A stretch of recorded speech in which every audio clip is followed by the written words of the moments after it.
If you could live forever, would you? Yes.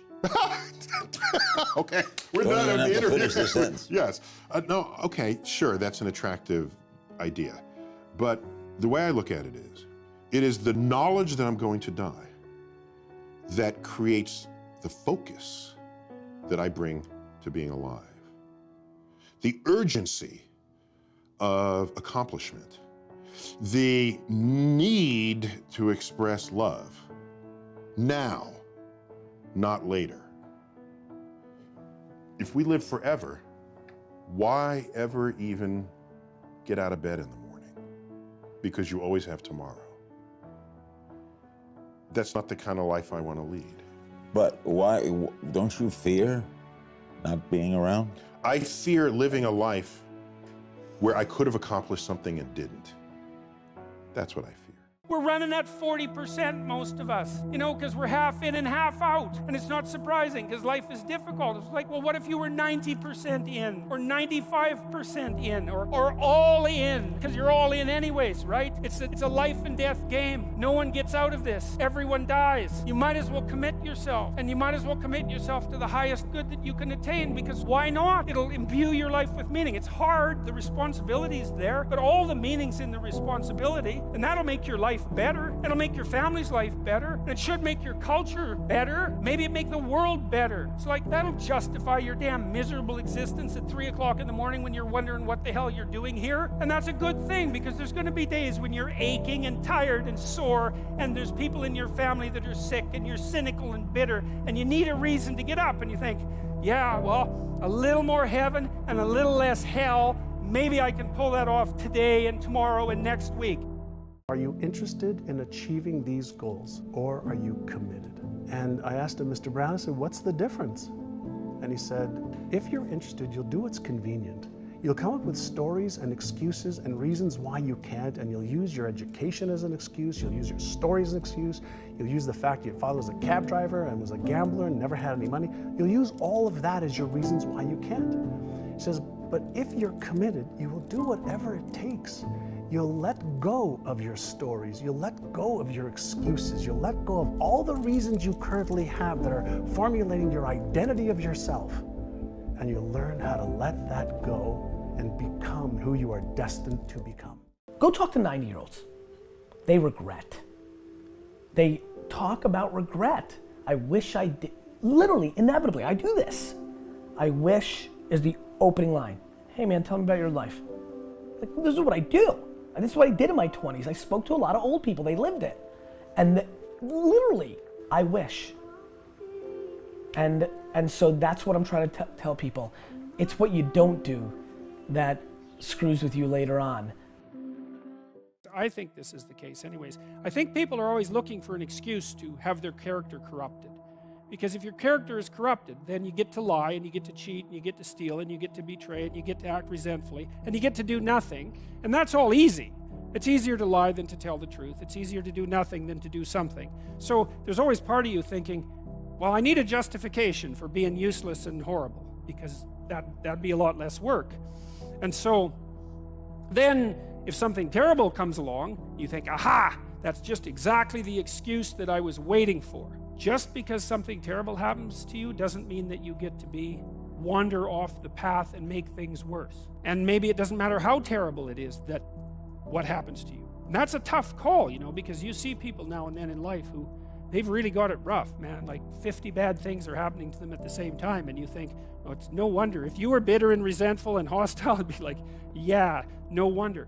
An uphill trajectory is actually even better than being somewhere good as far as I'm concerned, because one of the things that really makes your life meaningful is the clear realization that you're headed somewhere better than you are now. And then it's even better if you also understand that there's a direct causal relationship between the things that you're doing and the steepness of that incline. And so I get a lot of letters from people like that, and they say, well, you know, I've been listening to these lectures and I decided that I'm going to try to take responsibility for my life, and so I've started to stop doing all the stupid things that I know that are stupid, that I know I shouldn't be doing, and I've started doing some of the things that aren't stupid that I know I should be doing, which seems pretty obvious, really, if you think about it. But obvious though it may be, that isn't necessarily what people do. And then they write and say, you can't believe what difference that makes. and they're thrilled about it. And so I'm thrilled about it when I get letters like that, because it's so good to see things that aren't so good replaced by something better. Personal responsibility is to compete with yourself, is to be slightly better than yourself the next day. Yes. And it better in some way that you can actually manage, and that's humility. It's right, like, well, I'm a flawed person, I've got all my problems, could I be as good as person X? It's like not the right question. The right question is, could you be slightly better tomorrow than your currently flawed self? And the answer to that is, if you have enough humility to set the bar properly low, then you could be better tomorrow than you are today. Because what you also have to do is you have to say, well, here's all my flaws and my insufficiencies, and the best that someone that flawed and insufficient could do to improve and actually do it is this. And that's not worth going out in the street and celebrating with placards, you know. It's like, well, this is why I tell people to clean their room. So you're not going to brag to someone that you did that. But someone as insufficient as you might be able to manage it. And that means you actually are on the pathway to self-improvement, and you're transcending your former self. If you want to find out whether the person is there or the ideology is there, you listen to see if you're hearing anything that someone else of the same ideological mindset couldn't have told you. You know, like, I've had thousands of conversations with people because I've spent 20 years as a clinical psychologist, and one of the things I've learned about people is that they're unbelievably interesting.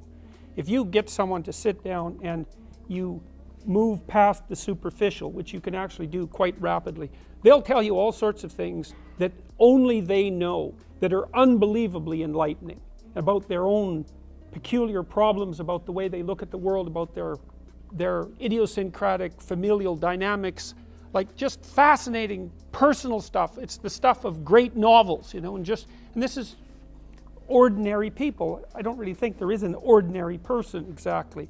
There's the facade of ordinariness, but behind that, people are very rarely ordinary. Freedom comes when you master something, when you know something so well, when you have developed such a powerful skill that now you can improvise. Now you are free to think because you have so many, the soil is so rich with experience and skills that your mind is free to make all kinds of great associations. The great chess master, Bobby Fischer, he could do moves that people had never seen before. And that's not easy, because in chess you've seen everything before. He had absorbed so many patterns of chess in such a short time, because he was a child prodigy, that he could think in an instant of a move. He could see 5 moves, 10 moves, 20 moves ahead of what was going to happen on that board. And seeing that far in advance, he could make a move that would completely shock and startle his opponent. That was the freedom that came from the deep immersion, from the tedious hours of practice. When you work, work. When you play, play. Don't mix the two. Don't work and play. I used to take my family to the beach and I would bring my briefcase. I learned not to do that. Or at the beach, I'm saying I should be at the office. I should be at the office. Now my family's upset because I'm at the beach and I'm thinking office, office, office. Now when I'm at the office, I'm thinking what? I gotta get my family to the beach, the beach, the beach. So things are not going too well at the office because I'm thinking beach, and things are not going too well at the beach because I'm thinking office. Here's what I learned to do. At the beach, be at the beach. At the office, be at the office. When you work, work. When you play, play. Don't mix the two. There's a TV show called Chopped. The concept of this show is very, very interesting from the point of view of confidence. I think the chefs get given different ingredients. It's like just lucky dip. What do you get? What's interesting is if you get a basket of ingredients and I get a basket of ingredients, we're both getting judged on what we make of those ingredients. In that format, it's what are you able to do with what you have and what am I able to do with what I have?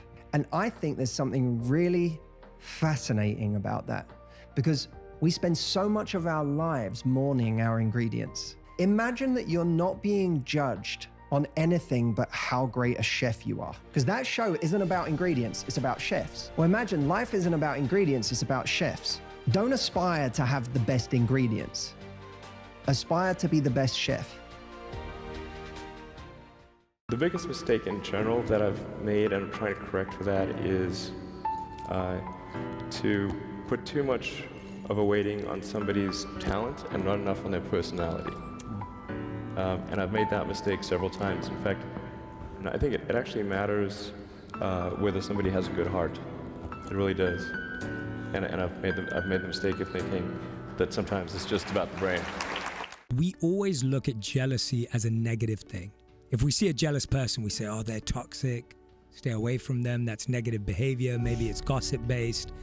And what I've learned to realize over time is that jealousy can actually show you what you want to pursue. But at the same time, that only works by limiting your options. So you could also just be jealous of everyone because you want to be everything. But if you actually discover your strengths and your skills, you start to realize that that's reachable. I can do that.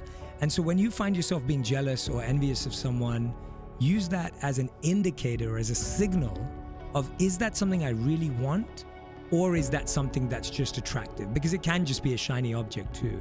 But I think it can be a nudge in the right direction. Mom, Dad, the teacher doesn't like me. And my mom and dad would say, who gives a fuck? In life, people are not gonna like you. Figure it out. Now, you guys, when you have kids in elementary school, they come home, they go, the teacher doesn't like me. And you go, well, let's get the teacher fired. My kid's perfect. You instill in his brain or her brain that the world should bend to them. And now I'm doing comedy and I tell a joke about something and someone stands up and they go, I don't like that. Well, everyone else is laughing, but that doesn't matter because in this moment, I don't like it. So now you have to leave. You get kicked out of my show. Recently, a girl had a seizure at my show. We checked on her, she was fine, she leaves, everything's good. So I started to make fun of what happened in the situation, and a girl in the crowd stood up, she's like, you can't make jokes about that, that's not funny. And I asked what she did for a living. She said she was an EMT. And I was like, why didn't you help? This is what we do now. We complain, but we don't help, because we think that's enough. Failure is the price of entry. By failing, like if we don't pay the price of failure, we'll never be successful. And the most wonderful thing I keep telling myself before I go on stage, this might seem a little bit weird, but I tell myself, I'm totally okay if I go out there and I suck today. But by doing that, it frees me. Yes. And that freedom allows me to give the best experience. But when I'm so caught up on being perfect, I stuff up. So now before I go on stage, I'm sitting backstage telling myself, Vinh, if you suck, it's fine. You'll totally be cool with it. You'll live. Yeah, but it's serious. It's like so negative, but at the same time, it's so freeing. Because when I don't think there are expectations that I have to hit, I perform. So to me, it's about how do you create that freedom inside you. If someone's been in shape once in their life, they age way better. You know, you hear about those exercises that you can do online to make you smarter and keep your cognitive ability intact. Yep. Those don't work. There's no evidence that they work. People keep saying that they make you smarter, they maintain your cognitive function. Psychologists have studied that for 50 years, hoping that one of those things will work. Trying all sorts of creative tacks, they don't work. Exercise works. Cardiovascular and weightlifting. You start to decline in your fluid intelligence at about the age of 25, and it's a linear trend downhill, and it can accelerate as you get old. Quite ugly. If you exercise, you stave that off. When I was 12 years old, I told my mom, I said, Mom, I'm gonna have some money one day, and I'm gonna buy you a Mercedes, and I did. When I came and I asked my grandmother, I said, Granny, what do you want? I said, you want me to buy you a car and teach you how to drive? She said, no, son, I don't want that. I said, Granny, do you want jewelry? She said, no, son, I don't want that. She said, son, I want a decent house. I said, Granny, what is a decent home? And I remember it like yesterday, and it was 30 plus years ago. She said, son, I want to go to bed one night. And she said, I want God to let it rain as hard as he possibly can. And I want him to let it rain all night long. And she said, I want to wake up and not be wet. That's a decent home for my grandmother. That's all she wanted. I would like to share with you just 3 cardinal rules of my ability and longevity. 1, surround yourself with people whose eyes light up when they see you coming. 2, slowly is the fastest way to get to where you want to be. And 3, the top of one mountain is the bottom of the next, so keep climbing. Shof gave me this word for my life change. He said, study. Great word. If you wish to be successful, study success. If you wish to be happy, study happiness. If you wish to be wealthy, study wealth. Don't leave it to chance. Make it a study. Some people just go through the day with their fingers crossed. See, that won't do it. You've got to study the things that can change your economic, social, spiritual, personal life. Don't ask for security, ask for adventure.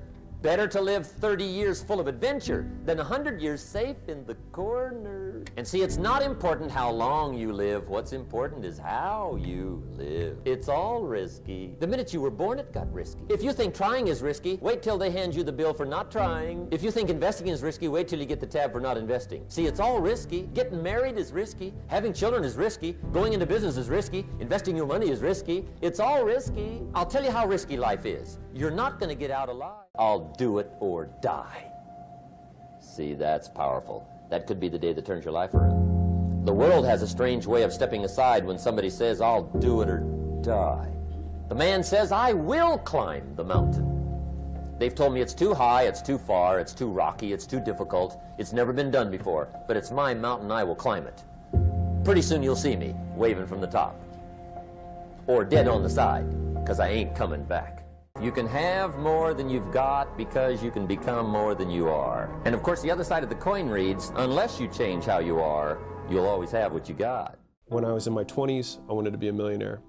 And when I was a millionaire, I wanted to be in my 20s. Your wife still works when she doesn't want to. Your mother is in an old person's home rather than living in a massive mansion with you and the rest of your family. And instead you want to spend all your life and energy talking about Russia versus Ukraine.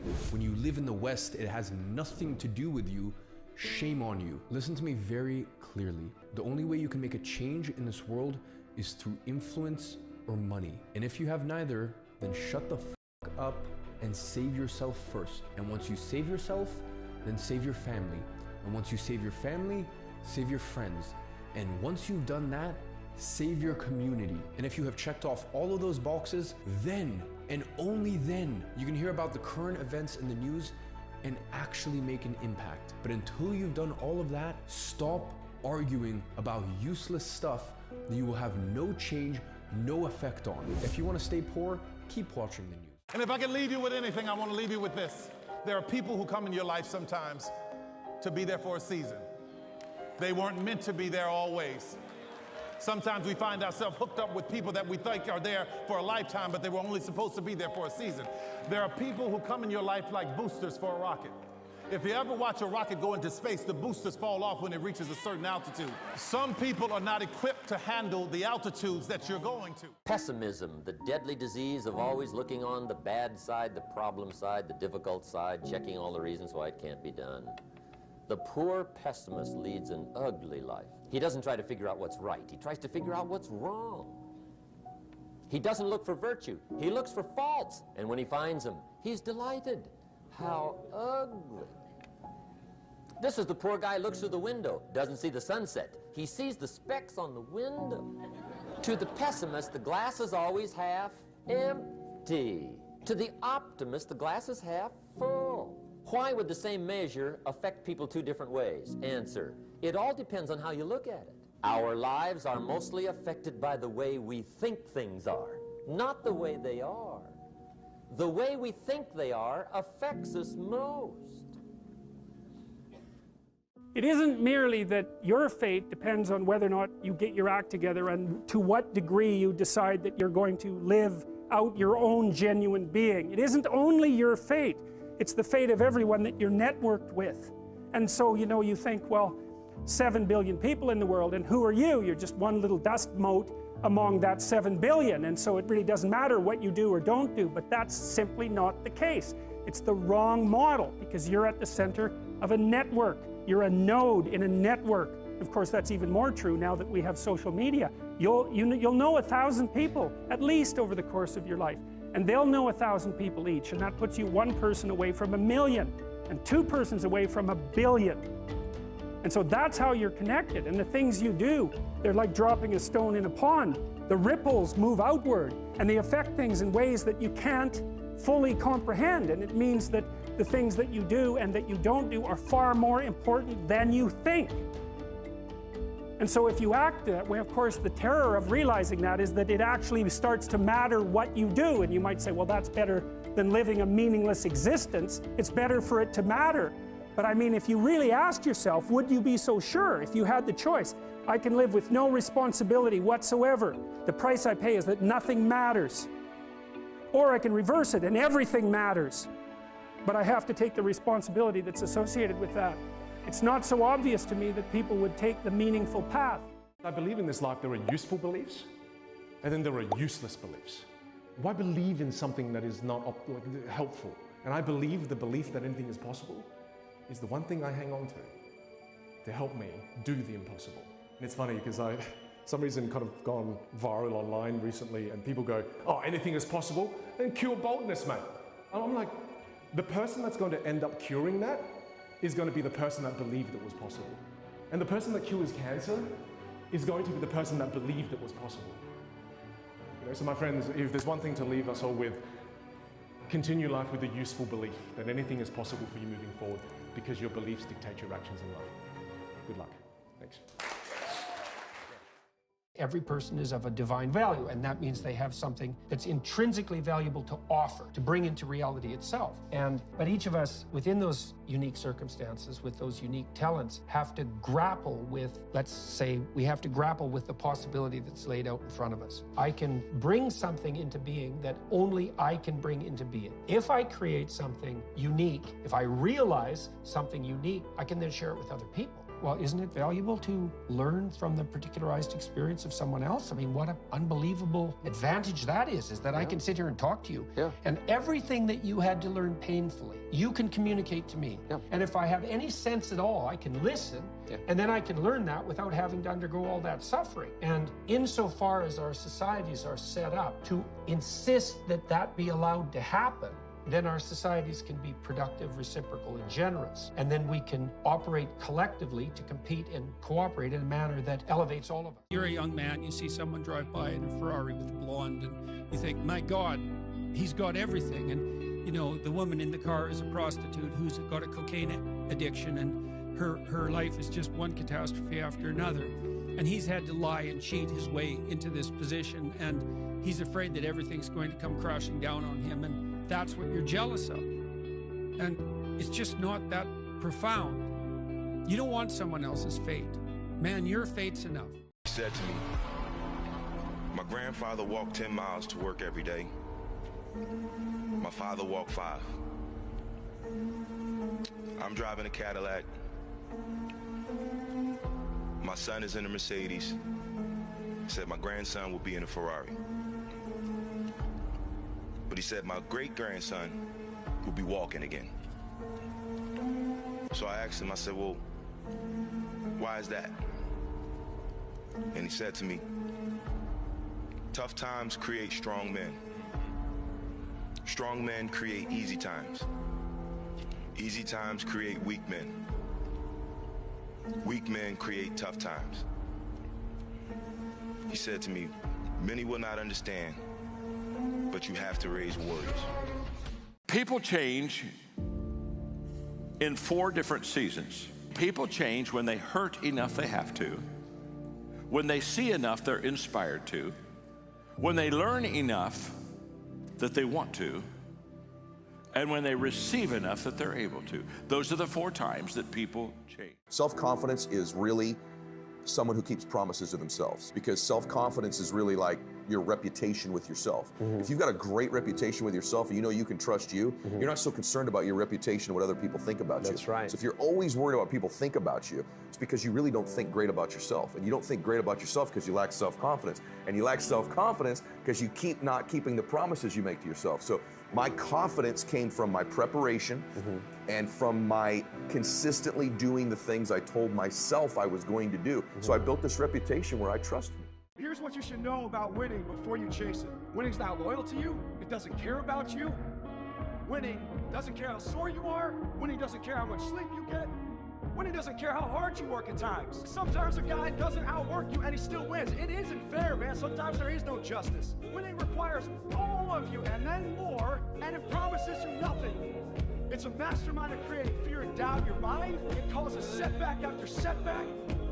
Are you willing to sprint when the distance is unknown? And why chase this thing called winning? Because the only thing that's guaranteed in life, if you don't chase it, is losing. $2,000 is not zero. It's not zero. And getting from 0 to 1 is really, really, really hard. Once you get to $2,000, the next 2,000 is a lot easier. That's 100% right? Zero true. is rough, man. Zero is a black hole. It's not like any other number. It's a black hole. It's really hard to escape Well, from it's zero. true. You multiply any number by zero, what do you get? Zero. Right, exactly. Yeah. It's right. Zero devours everything. And getting out of zero is really, really difficult. But once you get out of zero, you can start moving forward exponentially. That's the Pareto distribution issue.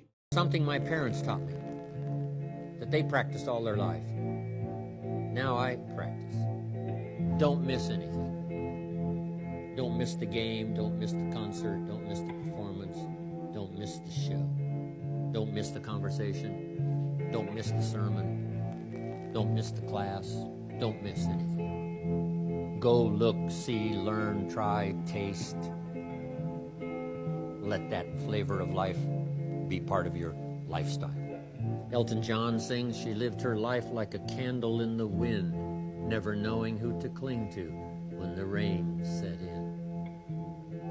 What if you missed that? See, that wouldn't be good. George Harrison used to sing, before he died, if not for you, the winter would hold no spring. Couldn't hear a robin sing. I just wouldn't have a clue if not for you.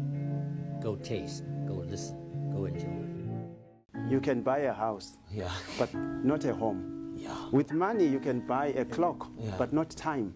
With money, you can buy a bed, but not sleep. With money, you can buy food, but not appetite. With money, you can buy a doctor, but not good health. With money, you can have insurance, but not safety. And this is the problem that we all have. There are things that you cannot buy. Resentments and guilt is simply choosing to build a negative idea here over something that someone did to you and then letting ourselves get emotionally involved in it, and we move into the same vibration. That is an act, a mental act of ignorance. Love them. The law will see that they get their reward for what they did. You don't have to look after that. And as long as you're holding that resentment in your mind, it's like replaying the same thing over and over again, and the same physical experience is taking place. You're moving into that vibration. I had a good doctor friend of mine that says rheumatism or arthritis is nothing but frozen hate. It's dwelling on things like that. Dries up the joints in the body. I have absolutely no guilt anymore. I just will not tolerate it. That's looking back at something you did that you thought was wrong in the past and reliving it. And the same vibration takes place. You see, resentment and guilt are very closely aligned. One's directed towards someone else, the other's directed towards yourself. But you're the beneficiary of both, and neither one of them are positive. Most destructive emotions that you can get involved in. The definition of anger, I like this.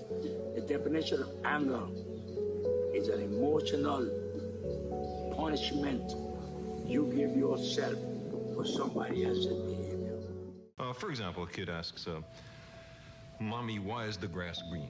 And very often you get an answer like, oh, don't ask dumb questions, or who knows, when in fact it's an extremely profound question. And how much better Why would is it the be? sky blue, or anything like that? In both those cases, it goes to the fundamentals, in one case of biology, in the other of a kind of physics. How much better it would be to say to the child, that's a good question, Johnny. I don't know the answer. Maybe we can look it up. Or nobody knows. Maybe when you grow up, you'll be the person to find out. I think kids who are discouraged from asking those questions wind up learning the lesson that there's something bad about using the mind, and we lose resources. And we need those intellectual resources because we are in very perilous times. And I think the complex and subtle problems that we face can only have complex and subtle solutions. And we need people able to think complex and subtle thoughts. And I believe a great many children have that capability if only they're encouraged. I ask the kids, how long should a baby try to learn how to walk? How long would you give your average baby? Before you say, hey, enough's enough. No. Any mother in the world would say, you're crazy. My baby is going to keep trying what? Until. What a magic word. I want you to write it down. Until. Promise yourself you'll read the books until your skills change. You'll go to seminars until you get a handle on it. You'll listen to it until it makes sense. You'll go for it until you understand it. You'll practice it until you develop the skill. Never give up until, however long that is. Step by step, piece by piece, book by book, Word by word, apple by apple. Walk around the block, walk around the block. Go for it. Don't miss the chance to grow.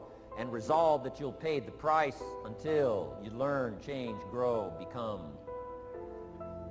Then you'll discover some of life's best treasures. You know how things bug you? That's so annoying. That really bugs me. It's like the definition of annoying. That's your destiny. It's yours to solve, and you can tell that because it's got you. That's why it's bugging you, because you're the guy to figure it out. And you think, well, I can't. It's like, oh, well, that's your problem. And you think, I don't want that problem. That's your destiny, man. That's your devil. That's your Satan. That's your adversary. That's your challenge. And that'll make you who you could be if you contend with what bothers you. There are times when you just lose, no matter what you do. It's that kind of planet. You reap what you sow, yes, but what does that mean, yes, but? Well, the farmer plants his crop in the spring, takes care of it all summer, loves his family, works 10, 12 hours a day, 6, 7 days a week, is an honorable man. Come fall, he's got a beautiful crop, and he deserves every bit of it. But the day before he sends the combines into the field, a hailstorm comes along and beats it all in the ground, which means you lose. Somebody says, well, what did he do wrong? Answer, nothing. It's just that kind of planet. Sometimes it's going to hail on your crop and rain on your parade, so you got to get ready for that or you will be naive. One of the things I learned from Carl Jung, whom I have great respect for, is that we necessarily exist inside a hierarchy of values. And that manifests itself all the time, because in order to act, things have to come to a point, right? For you to do something, you have to decide at that moment that that thing is more important to do than anything else that you're doing. And it isn't only how you act, it's even how you perceive. Because when you look at the world, you look at some things, one thing, rather than all the other things you could look at. So even to look at something, and this is technically true, you have to value the thing that you're looking at. Okay, so you're always using values to interact with the world, perceptually and in terms of action. Now those values are organized, otherwise you're a chaotic mess. So they're organized. There's some consistency in what you do, right? There's a narrative driving it. That's another way of looking at it. It means you exist inside a value hierarchy. Some things are more important than others. You're pointing towards something. Now, you might be fragmented and pointing to a bunch of contradictory things, but that's not helpful. Is that they're afraid to face the problem. And so then their anxiety is working against them, and you can think about it as antagonistic to rationality. But then I could say, well, why don't you think for a while about what your life would be like if you didn't face this problem? Because if you think that through, if you have a problem and you really think through what the consequences are going to be in 3 to 5 years of not facing it, then you're going to get more afraid of not facing it than facing it. And that's great, because then your anxiety, instead of standing in front of you, instead of you having a dragon that's guarding the path in front of you, you have one chasing you down the path from behind. That's a lot more useful. If I offered you $10 million, would you take it? Yes? Yes. And what would you say? Thank you? I would. I'd say thank you. But the only catch is you don't get to wake up tomorrow. Would you still take it? No. Exactly. So that means waking up tomorrow is worth more than $10 million. So wake up with a smile on your face every day and say that you're worth $1 million.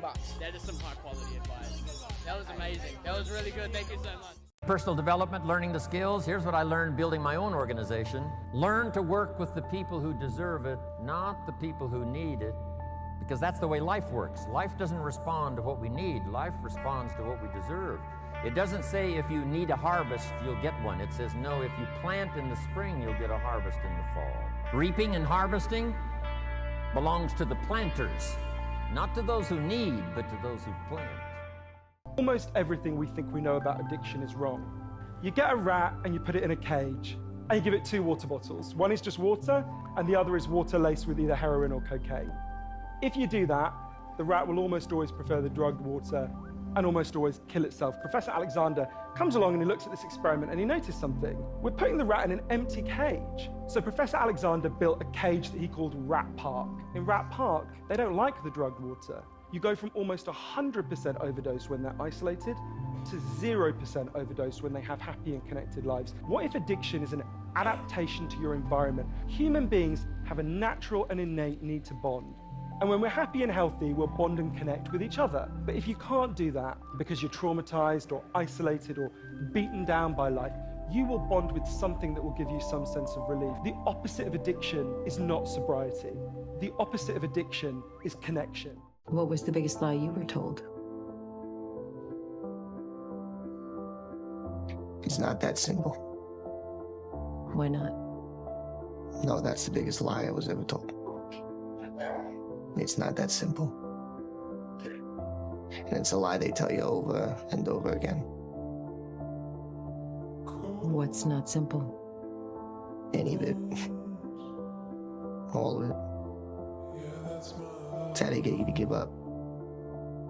They say it's not that simple, Vinny.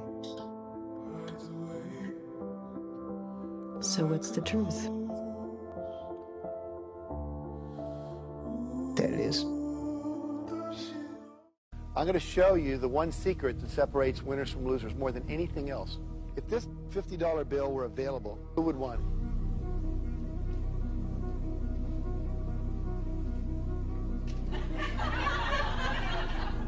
Thank you. All right, now don't go away yet. Come back. Tell us your name. Debbie. What did Debbie do that no one else in the audience did? She got up and she took action. See, too many times we sit around and we wait and we hope and we dream and we affirm and we pray and we meditate and we do all that. And all that's important. It's part of the process. But at a certain point, the opportunity shows up. And if you don't act, you get to sit and not have $50, okay?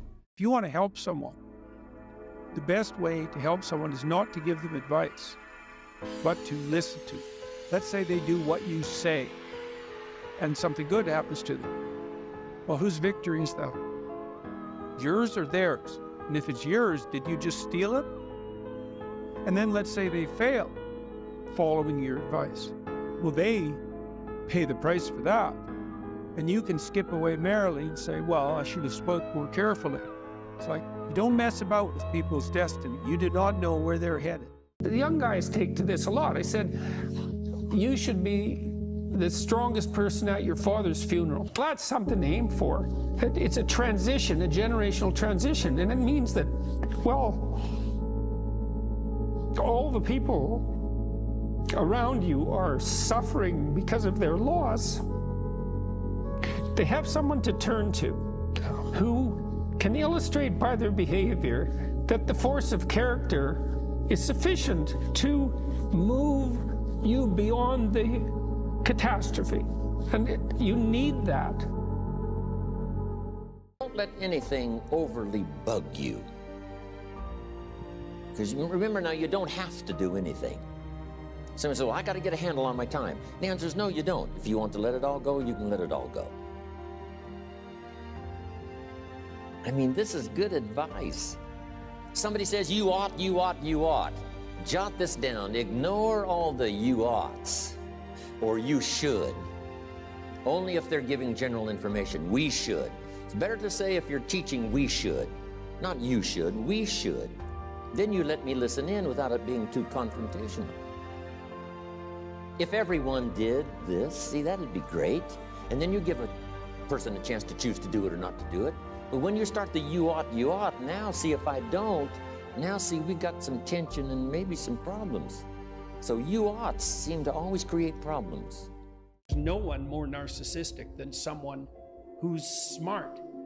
And if you are smart, that's a real temptation. It's a real temptation. It can make you bitter as hell. The most bitter people are the smart people who aren't successful because they feel that their shining light wasn't given due course and that the world should fall at their feet and didn't. The way the world works, you don't get a gift without a corresponding temptation. You can go very spectacularly wrong if you're smart. And it's pride that does that. This woman has a pet snake. She's had this snake since it was very, very small, and it now grown into a 7.5, 8 foot massive snake. She loves this thing as much as some people love their own cat or dog. So when the snake all of a sudden stopped eating, the woman got very, very concerned. No matter what she could do, she could not get the snake to eat. So she took the snake to the vet, and the vet asked a couple of very important questions. Does your snake happen to be all of a sudden sleeping with you and stretching out at night? And she said, yes, as a matter of fact, it is. Was he doing that every every night? And she said yes. She thought there was going to be an answer to help her beloved snake. The vet looked her in the eyes and said, your snake isn't sick. Your snake is laying next to you at night and stretching out to see how long he has to be. And the reason he's not eating is so that he can digest what he's preparing to eat. I'm sorry to tell you this, but your snake is preparing to devour you. In life, all the people around us give us all the information we need to be aware, but it's the love that we have for them that blinds us too often. Who's happier, introverts or extroverts? Extroverts is the classic finding. Tons of studies find that extroverts have more positive affect. They tend to have higher mood, but introverts have special gifts. They have closer relationships. They have deeper emotional connections to other people. And the result of that is that they have long-term friendship and marriage partners that sustain them in a way that extroverts don't. Extroverts often can get really lonely. So extroverts, they tend to get more short-term happiness, and introverts tend to have more long-term happiness. So what you find is that extroverts, they tend to get more enjoyment, and introverts tend to get more meaning. There's a scene in The Lord of the Rings where Frodo is making his way across a swamp, a vast swamp and a dangerous one. If you fall in, you're done. There's a path under the water, but the water is murky. There's a pathway of stones. And as he's walking forward, he can feel the next stone under his feet. Well, that's what you do with your words, is you can feel which words put solid ground under your feet. And I mean, literally, you can feel it, because if you step wrong, if you use the wrong word, you can feel yourself sinking and coming apart. And so you can learn to attend to that so that you don't say anything that doesn't atone. What is your advice to overthinkers? A quote that has helped me immeasurably, and it's from a book called The Horse, the Boy, the Fox and the Mole. The boy and a horse are in the woods, and the boy says to the horse, I can't see a way through. And the horse says, can you see your next step? And the boy says, yeah. And the horse says, then just take that. Wow. And it hit me. Yeah. All of the time, we look at the goal, we look at the future, we look at the end game, we look at how long a journey it is, and we feel overwhelmed. Yeah. Instead of that, just go, right, I'm not going to worry about that, because that will come. With each step, you will get closer to that. So I don't need to worry about how far away it is. All I need to focus on right now is my next step. I talk to so many smart, fantastic, ambitious, idealistic, hard-working kids, and they're right out of college, they're in their entry-level jobs, and I'll ask them, how's it going? And they'll say, I think I'm gonna quit. And I'm like, why? And they say to me, I'm not making an impact. I'm like, you know you've been here 8 months, right? But the problem is this sense of impatience. It's as if an entire generation is standing at the foot of a mountain. They know exactly what they want. They can see the summit. What they can't see is the mountain. Take a helicopter climb, I don't care, but there's still a mountain. Life, career fulfillment, relationships are journeys. One thing I learned in life, you can never bring somebody up if they don't want to go up. You can't. No matter how good you think you are, no matter how much you want to tell them, you can help them. If they don't want to go up, there's nothing you can do. 100%. But the reverse is not true. Somebody bad can bring a good person down. They can. 100%. Because the negativity in the world is much, much stronger than the positive sometimes. And the negative people can bring you down. So I stay away from negative people. I just walk away from them. If you let people's perception of you dictate your behavior, you will never grow as a person. But if you leave yourself open to experience, despite what others think, then you will learn and grow. The skill to hold your opinions to yourself until everyone has spoken does two things. One, it gives everybody else the feeling that they have been heard. It gives everyone else the ability to feel that they have contributed. And two, you get the benefit of hearing what everybody else has to think before you render your opinion. The skill is really to keep your opinions to yourself. If you agree with somebody, don't nod yes. If you disagree with somebody, don't nod no. Simply sit there, take it all in, and the only thing you're allowed to do is ask questions so that you can understand what they mean and why they have the opinion that they have. You must understand from where they are speaking, why they have the opinion they have, not just what they are saying. And at the end, you will get your turn. It sounds easy, it's not. Practice being the last to speak. The human brain cannot comprehend the negative. It is incapable. You ready? Don't think of an elephant. And so what happens is we very often reinforce things when we put things in the negative, right? I can't get apart. I can't get apart. I can't get apart. Or I can't do this versus I'm going to keep doing this. It's such a huge thing to convert things into the affirmative. You're supposed to do it with children as well. Instead of saying to children, don't eat on the couch, we're supposed to say, eat at the table. Pilots know this. It is well known in the pilot community that when you tell a pilot, don't hit the obstacle, they'll hit the obstacle. Because what they're doing is focusing on the obstacle. It's the same thing for you. If you focus on the obstacles, all you will see is obstacles. It's your choice how you choose to perceive your own career. It's literally perspective. When you're complaining, you know what you're doing? You're focusing on everything that's wrong in your life. And here's the universal law. What you focus on, you move towards. And also what you focus on, you attract. So imagine when you are focused, when you're complaining, you know what you're doing? You're focusing on all the shit in your life. So you know what you become? You become a giant shit magnet. You attract shit into your life. I'm really on the side of the person that wants to do something positive with their life, because I think that's where you should start. You should start by maximizing the quality of your own life. That's not a selfish thing, or if it is, it's the right kind of selfishness. And that you should figure out how to do that in a way that's of benefit to your friends and your family and your community. And you should take that deadly seriously, because that just makes life better for everyone. It reduces a fair bit of the misery that would otherwise be part and parcel of life, and it makes everything function smoothly. And one of the things I'm really curious about is what the world would be like if everybody decided to do that, because human beings are really remarkable creatures, and we hobble ourselves very badly with deception and resentment and revenge and the desire to make things worse and all those sins, let's say, that make us deviate from our true path. And our true path should be something like, imagine the noblest aim that you can conceptualize and then sacrifice your life to attempting to attain it. One of the things I did notice consistently in my clinical practice was that if I really, really listened to the person, they were unbelievably interesting. And so I would say, if you're bored in a conversation, you're the boring person, right? Because you're not listening. Because if you were listening, that person is a strange creature, man. And if they told you what they're actually up to, first of all, it'd be a shock to them, that's for sure. But if they were telling you, you would not be bored.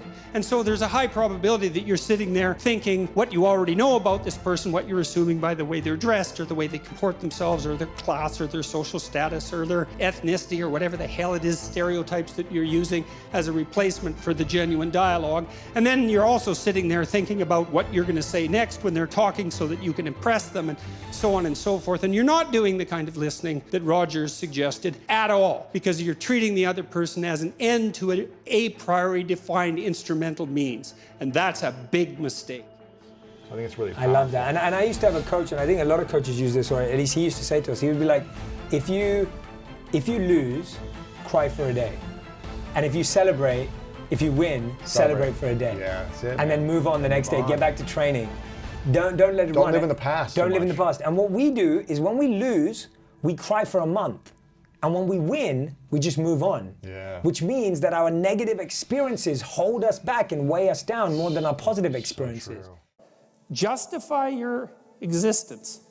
Like, well, seriously, it's like here you are in university, you're taking a bunch of courses, you've got some sort of vague career plan. It's like, defend the damn thing a bit, since you're going to go live it and everything. You're staking everything on it. It's like, what's your damn plan? And why are you so convinced that it's not the plan of a babbling fool? Because if you haven't thought about it, then it is. And if you really want to go out there and live that out, you know, one of the things Carl Jung said was that you're in a story, whether you know it or not. And then he made two nice comments about that. If it's someone else's story, you're probably going to get a bit part, and it might not be the one you want. And if it's a story that you don't know, it might be one with a really bad ending. Or maybe it's just bad, period, with a worse ending. And if you don't know what the story that you're living out is, maybe that's the one.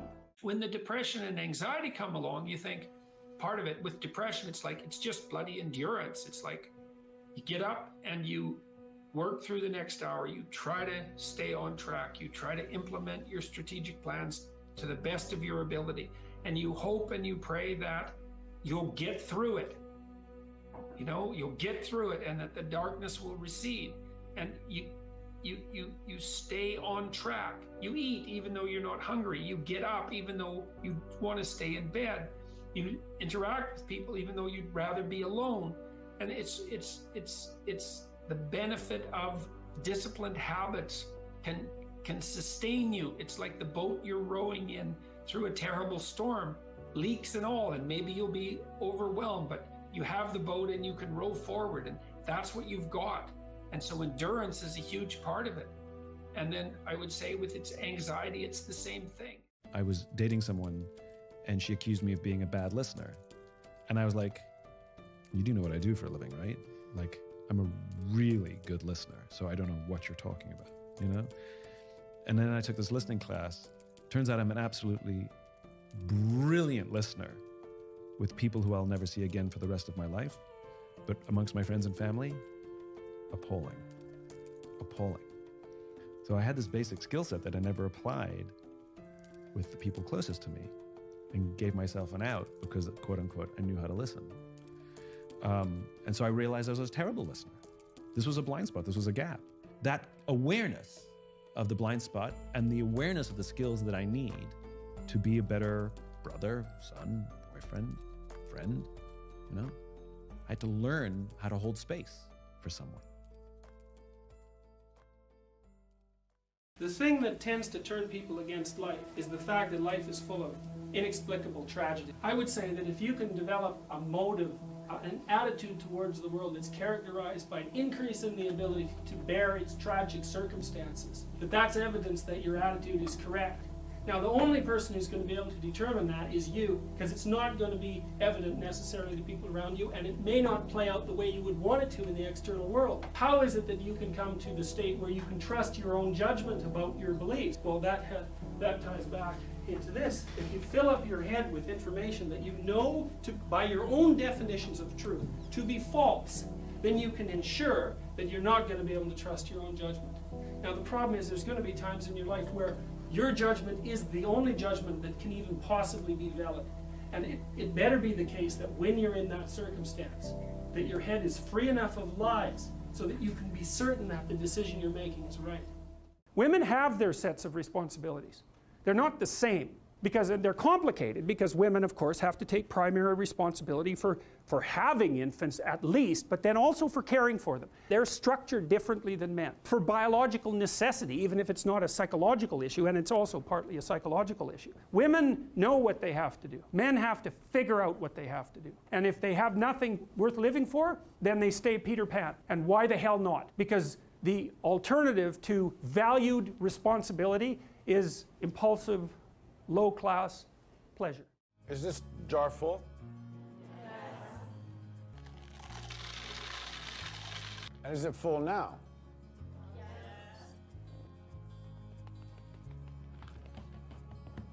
And how about now? Is the jar full now? Yes. Now I want you to recognize that this jar represents your life. Golf balls are the important things: your family, your friends, your health, and your passions. The pebbles are the other important things: your car, your job, your home. The sand is everything else. It's just the small stuff. Now, if you put the sand into the jar first, you won't have room for the pebbles or the golf balls. And the same is true in life. If you spend all your energy and your time on the small stuff, you won't have time for all the really important things that matter to you.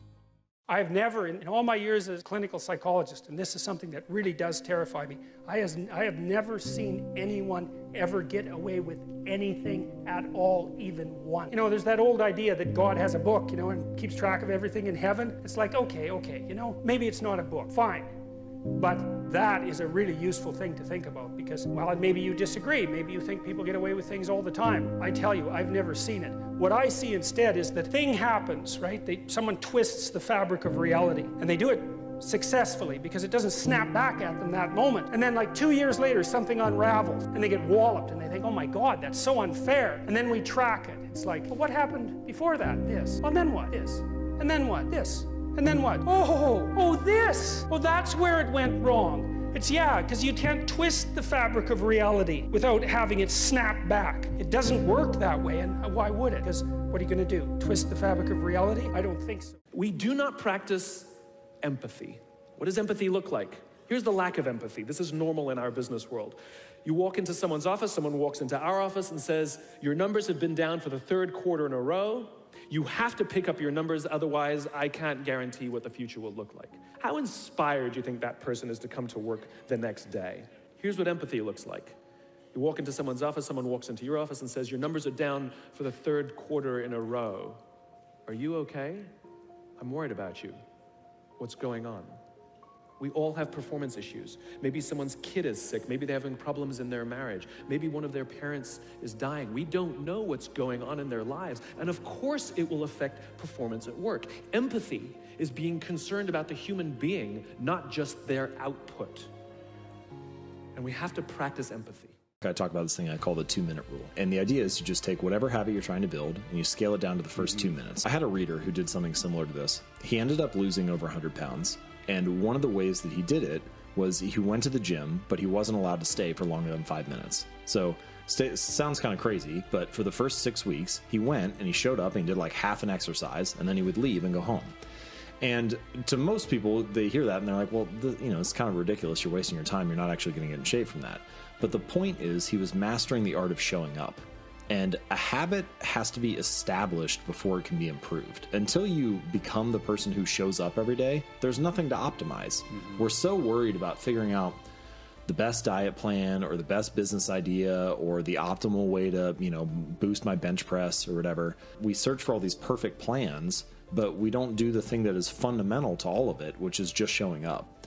And the 2-minute rule is one way to do that. For all intensive purposes, we are no longer the same person that we were. And so when we regret something, all we're really doing is holding on to a story, a memory of something we wished we'd done differently, but who was done by a person we no longer are. So what is regret but this story we keep telling ourselves that we are the person who has done this to us, when in fact, you may as well say that a stranger in the street did this to us, because since then, so many iterations of us have come along. How heavy is this glass of water? Melissa, would you care to answer? 8 ounces. 12 ounces. 16 ounces. The absolute weight of the glass doesn't matter. It depends on how long I hold on to it. If I hold it for a minute, nothing happens. If I hold it for an hour, my arm will begin to ache. If I hold it all day long, my arm will feel numb and paralyzed. Well, the weight of the glass hasn't changed, but the longer I hold on to it, the heavier it becomes. The stresses and the worries of life are like this glass of water. If you think about them for a little while, there's no problem. Think about it for a little bit longer, it begins to hurt. You think about them all day long, and you'll feel paralyzed, incapable of doing anything. Always remember, put the glass down. One of the fundamental theses of 12 Rules for Life and also of Maps of Meaning is that because life is essentially tragic in its fundamental essence, you need a sustaining meaning that's deep and profound, and deep and profound enough to get you through bad times, because there will be very bad times in your life. There'll be death, and there'll be illness, and there'll be disappointment of all sorts. And there'll be just the standard difficulties of life in the world to contend with. And you really must have something that's profound and powerful to set up against that. And I think that your voluntary adoption of the struggle to improve being is the proper antidote to that. You need an ideal because you have nothing to aim at, but an ideal is a judge, and you always fall short of the ideal. So how the hell can you have the benefits of having an ideal without having the crushing blow that goes along with having the judge that always regards you as insufficient. So I was trying to work that out in the chapter, and this is something I've had to work out a lot as a clinical psychologist. It's like, well, let's say you need a goal, but we don't want to let your distance from the goal crush you. So you got to set up a goal, and then you got to make the goal, break the goal down into parts so that you can move towards it and you have a fairly high likelihood of doing it. So that's a bit of practical, I wouldn't say advice, it's because it's better than advice. It's some practical knowledge about how to go about achieving an aim. Set a high aim, but differentiate it down so you know what the next step is, and then make the next step difficult enough so you have to push yourself past where you are, but also provide yourself with a reasonable probability of success. Started to talk about how we represented how we acted, and that enabled us to tell stories, because that is what a story is. It's to tell about how you represent how you act. And so you know that because if you read a book, what happens? You read the book and images come to mind of the people in the book behaving, right? It's one step from acting it out. You don't act it out because you can abstract. You can represent action without having to act it out. It's an amazing thing, and that's part of the development of the prefrontal cortex. It's part of the capacity for human abstract thought, is that you can pull the behavior, the representation of the behavior, away from the behavior and manipulate the representation before you enact it. That's why you think, is so that you can generate a pattern of action and test it out in a fictional world before you embody it and die because you're foolish, right? You let the representation die, not you, and that's why you think. You think, well, it's only 40 minutes a day. It's like, don't fool yourself. Yeah. Anything that's every day is a significant percentage of your life. You know, because you're awake, let's say 16 hours. 5 of those hours are basically maintenance. So you got about 11, and then 7 of those are work. So now you're down to 4.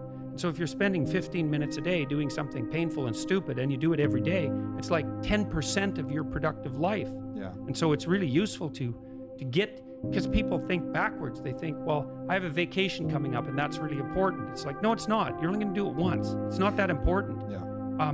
How you treat each other at lunchtime, if you eat together every day, that's your life. Yeah. Fix that.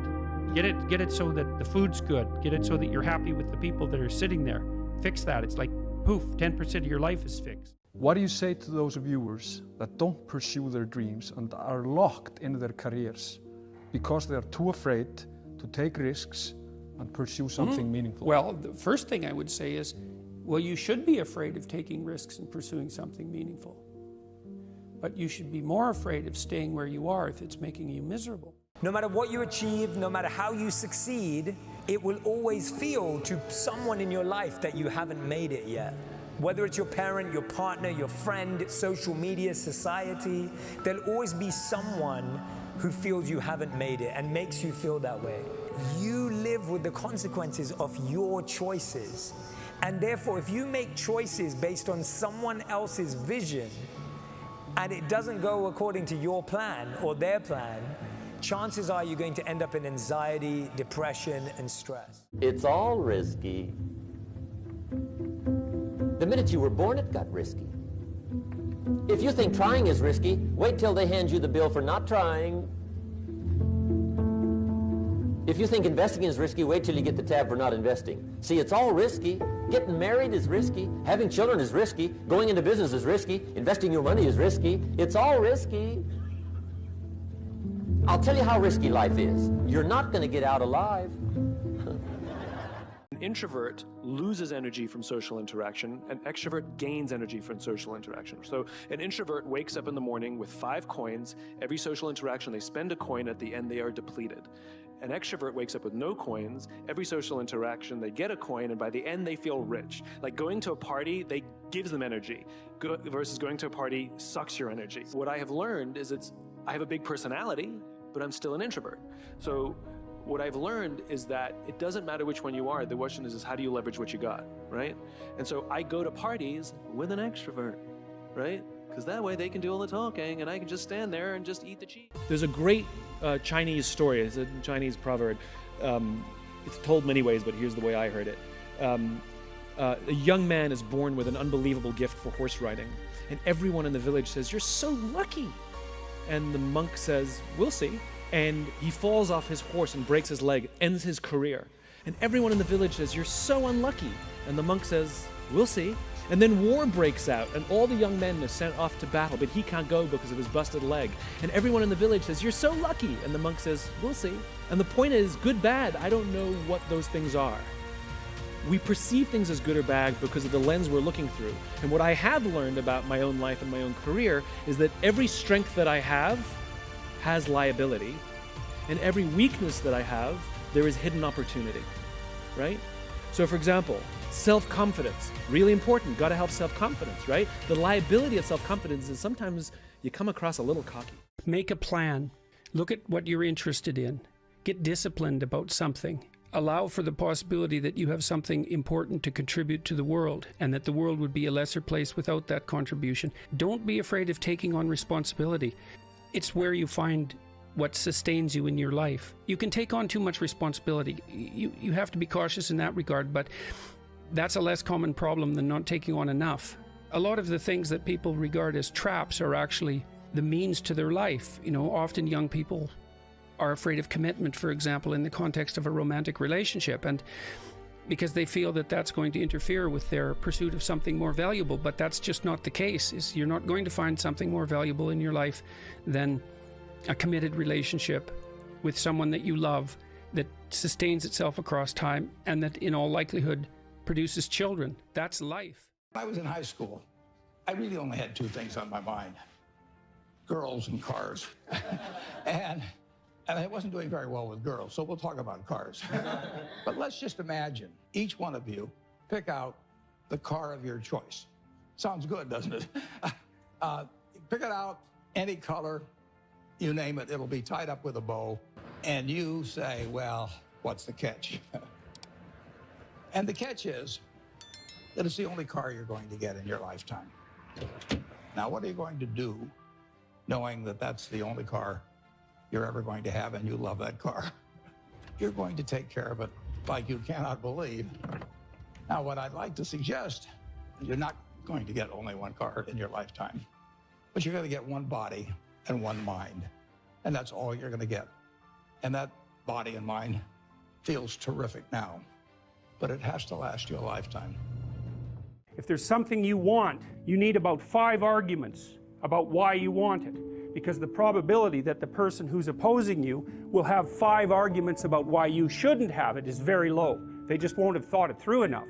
So the other thing that happens in the future authoring exercise is that you're asked to articulate the reasons for all the goals that come out of your vision of the future. So you're asked, like, why would it be good for you? Why would it be good for your family? Why would it be good for broader society? So that gives you 3 levels of argumentation right there.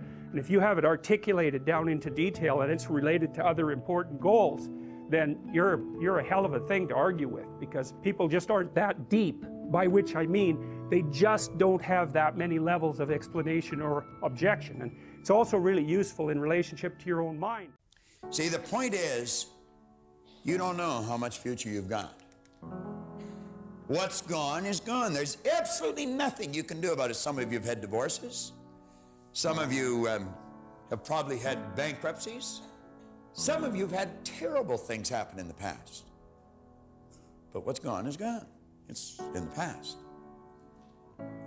And to spend your time focusing on the past is to spend the only thing that you've got, and that's what's right here, right now, because the sand never stops running. This is all we've got.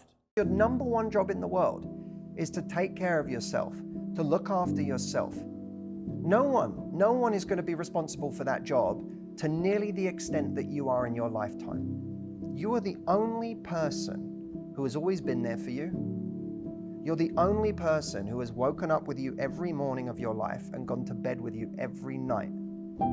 On the hardest nights in your life, in the most difficult moments in your life.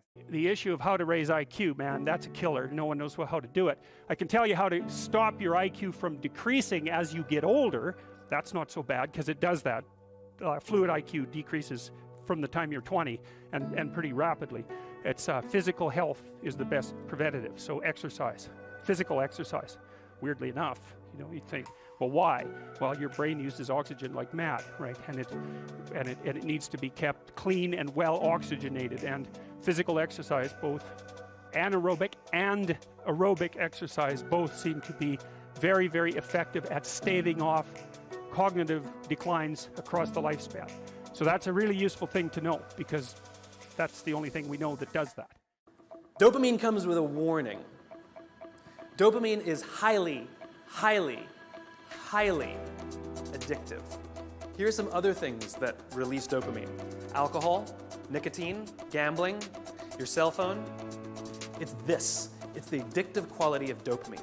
We can also get addicted to performance in our companies, when all they do is give us numbers to hit, numbers to hit, numbers to hit, and a bonus you get, and a bonus you get, and a bonus you get. All they're doing is feeding us with dopamine, and we can't help ourselves. All we do is want more, more, more. Because one of the things we know about dopamine addicts is they will do anything to get another hit, sometimes at the sacrifice of their own resources and their relationships. Ask any alcoholic, gambling addict, or drug addict. It's an addiction. Dopamine is dangerous if it is unbalanced.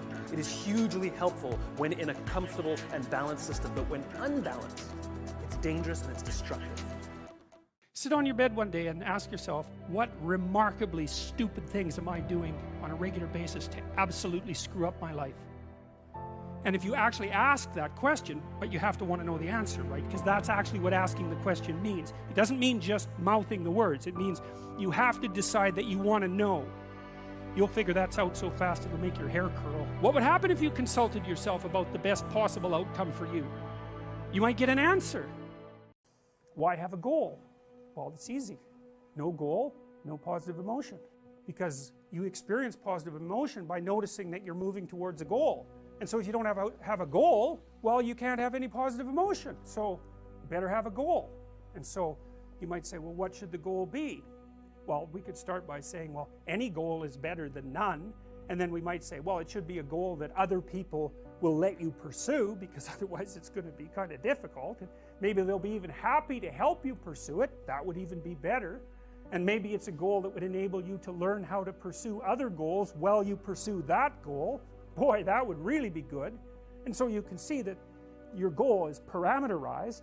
But that doesn't mean that any old goal works. It means there's some goals that work nicely and some not so nicely. There are playable games and non-playable games. That's a good way of thinking about it. You need to extract from that set of playable games a game that suits you.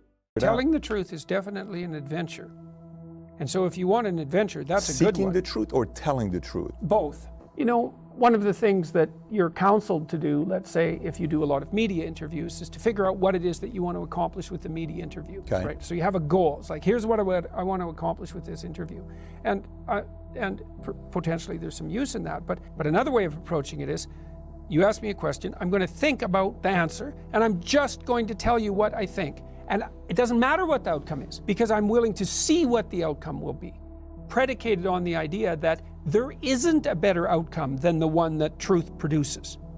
Even if it's harsh and terrible in the short term, and sometimes it is, it's like there isn't a better way of doing it. Now, you might say, well, how do you know that? And the answer is, well, I don't know that. That's why it's an article of faith, because I believe, and I believe this deeply, the being that you produce as a consequence of telling the truth is good. I often talk to people who are trying to make a difficult life decision, and they're weighing out the costs and the benefits of making the life decision, you know? And one of the things I always talk to them about is, wait a second, that's an incomplete analysis. You have to weigh out the benefits and the costs of doing this. And you have to weigh out the costs and benefits of not doing that, not doing it. Because to not make a decision, it also has a cost. And sometimes the cost of not making a decision is far worse than the cost of making a decision, even if the decision is risky. And so one of the things you can derive from that, and this is very useful, this is also, I think, why it's so useful to contemplate your mortality, so to speak, is you're screwed no matter what you do, you know, and that actually frees you, is that you have path A that has catastrophes, and you have path B that has catastrophes, and you don't get to have the no catastrophe path, but you get to pick which one. And that's really something, because if you know that there's terrible risk associated with everything that you do and don't do, then you can afford to take some risks. Never consider yourself dumb. When you don't succeed at something, you're not interested in what you're doing. Teachers and other educators say, oh, this individual is dumb because they can't figure this out. Well, think about all the things that you are interested in and how quickly you learn those things. Yeah. So never let anyone, including yourself, so this is the last time I want you to ever think of yourself as dumb. They just couldn't find what you were interested in. If they were able to find what you were interested in, you would have never used that terminology again. When people say to me, well, we have a wellness thing, we got that covered, my response is about consistency versus intensity, right? So if you stop brushing your teeth and only go to the dentist twice a year, will your teeth fall out? Yes, they will, right? You cannot go to the gym for 9 hours and get into shape. But if you work out every single day for 20 minutes, you'll absolutely get into shape. I just don't know when. And the reason companies like intensity is because it's easy to measure. We had the event, we hired the speakers, we gave them a certificate, check, they're all leaders, right? But it's the daily little things. It's the tons and tons of just innocuous things. That is what builds up. Like brushing your teeth. What does brushing your teeth for 2 minutes do? It does nothing unless you do it every single day, twice a day. And it's consistency that we forget about. There's a great story of two lumberjacks where every morning they start chopping wood at the same time, and every day they stop chopping wood at the same time. And every day one of the lumberjacks disappears for about an hour in the middle of the day, and every day he chops more wood than the other guy. And this goes on for months. And eventually the one who works all day, he says, I don't understand. Every day we start at the same time. Every day we stop at the same time. Every day you disappear for about an hour in the middle of the day, and every day you chop more wood than me. Where do you go for that hour?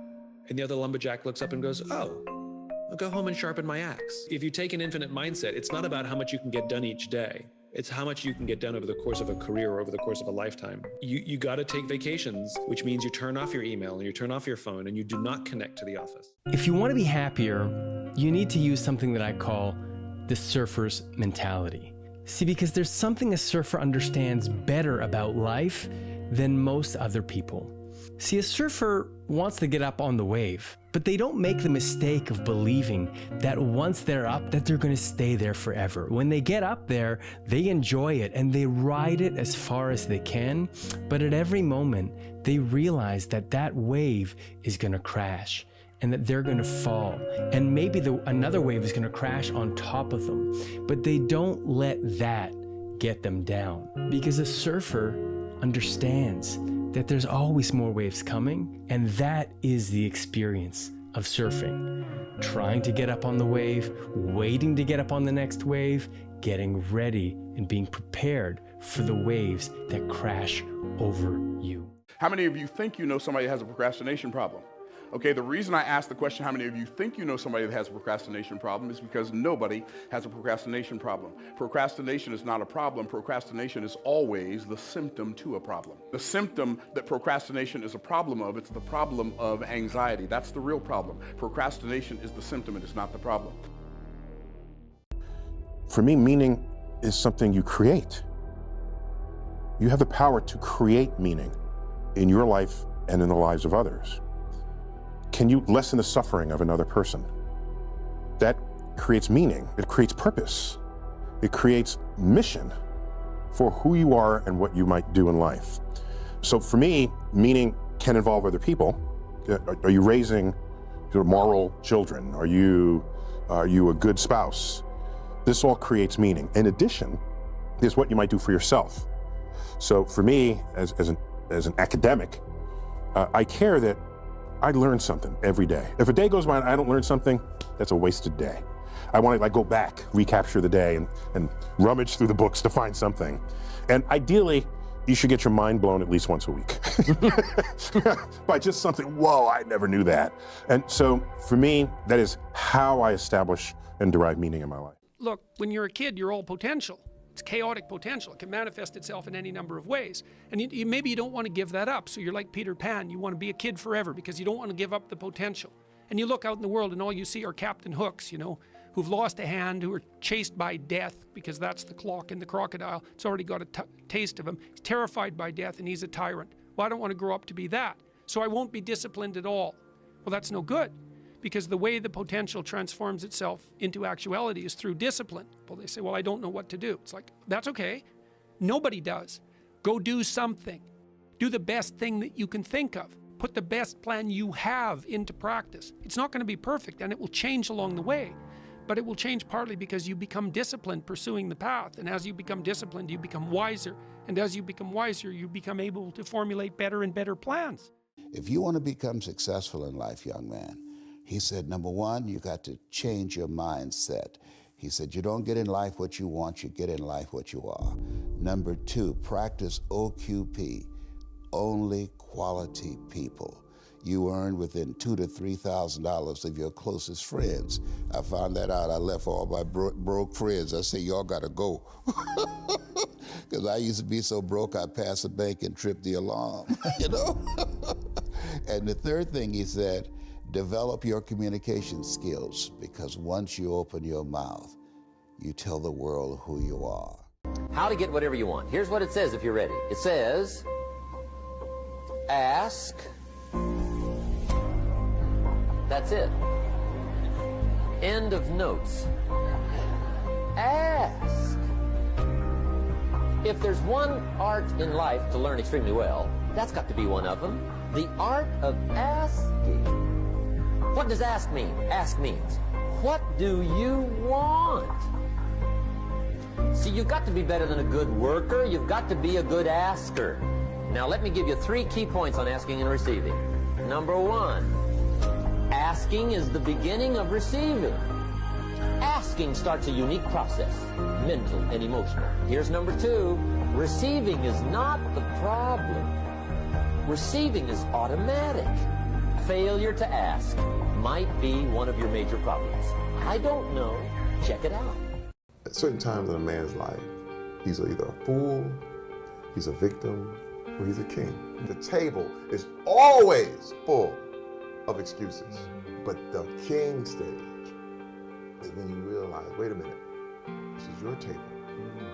Wait a minute, this is your room. You have to accept whatever you are letting into your life, good or bad. As a king, you can tell people, get out of your court. As a king, you don't have to accept any of those excuses. As a king, you have to know that you are responsible for your life, good and bad. You did that. So, as a king, if something's not right, it's your responsibility to change it. What do you want to be when you grow up? Kind. Isn't it odd? We can only see our outsides, but nearly everything happens on the inside.